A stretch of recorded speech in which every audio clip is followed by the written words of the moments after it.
Yuz parvarishiga birinchi navbatda yuzlarni tozalovchi vositalar kiradi. Bir xilgilar yuzini tozalovchi vositadan foydalanmaydida, har xil atir sovun, qo'l sovunlardan foydalanib yuzini shunda yuvadi. Sovun umuman yuzga mumkin emas, sababi yuzni qaritib quritib yuboradi. Har xil atir sovunlar yuzni faqatgina mitsilarka, penka, umvalka, undan tashqari gidrogelvin masla shunaqa vositalar yordamida har kuni yuzimizni tozalashimiz kerak.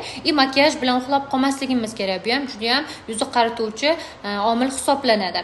Bizda yuzni tozalash uchun, ya'ni mekaplarni zo'r yechib beradigan Limensi brendidan mitsilarkamiz bor. Shunaqangi zo'r yuzni tozalab beradi. Makiyajinglarni plotniy bo'lsa ham, ya'ni o'chish qiyin bo'lgan makiyajlarni ham zo'r o'chirib beradi. Har xil bunga vatniy disklarimiz bilan birga olasizlar. Vatniy diskka botirib, yuzinglarni artsanglar zo'r ideal tozalab beradi. Bu birinchi shart. Ikkinchi shart, bunda artib bo'lgandan keyin har xil mana bunaqa penkalarimiz bor. Bunda yuvib olasizlar, ideal yuzinglar toza bo'ladi.